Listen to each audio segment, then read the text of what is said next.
ઇતિહાસ હંમેશા સત્ય નથી કહેતો, ક્યારેક તે વારંવાર બોલાયેલું અસત્ય પણ હોય છે. દુનિયા અને ઇતિહાસકારો, જેમાં લુઈ ફિશરથી લઈને રામચંદ્ર ગુહા સુધીના નામ સામેલ છે, તેઓ એવું કહેતા આવ્યા છે કે રવિન્દ્રનાથ ટાગોરે ગાંધીજીને મહાત્માની પદવી આપી હતી. જો કે આજે આપણે આ ભ્રમ તોડવા જઈ રહ્યા છે.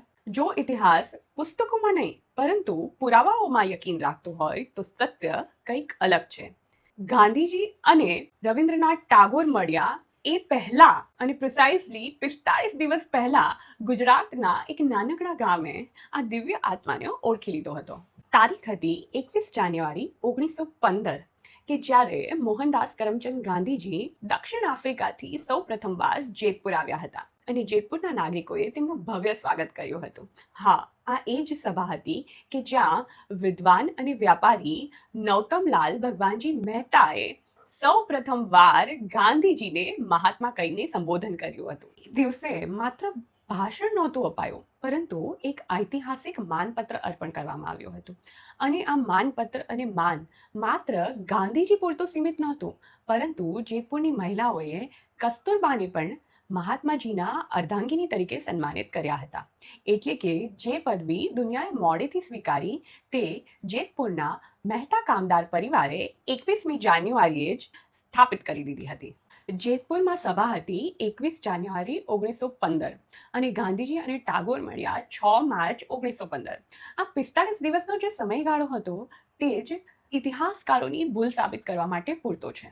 ઇતિહાસમાં ક્યારેક નાનકડી ભૂલ પણ મોટું સ્વરૂપ લઈ લેતી હોય છે. લુઈ ફિશર કે જે ગાંધીજીના વિદેશી જીવન ચરિત્રકાર હતા, તેમણે અજાણતામાં એવું લખ્યું કે ગાંધીજીને ટાગોરે મહાત્માનું સંબોધન કર્યું હતું. અને ત્યારબાદ કેટલાય લેખકો અને ઇતિહાસકારોએ આ વાતને દોહરાવી, જે કોઈ પણ જાતની તપાસ વિના દોહરાવવામાં આવી હતી. અને જેતપુરનો આ ઐતિહાસિક સત્ય ઇતિહાસના પાનાઓ અને પાઠ્યપુસ્તકોમાં દબાઈ ગયું. પરંતુ નિરંજનભાઈ મહેતા અને તેમના પરિવારજનોએ આ સ્થાપિત ભૂલ સામે સત્યની લડાઈ લડી.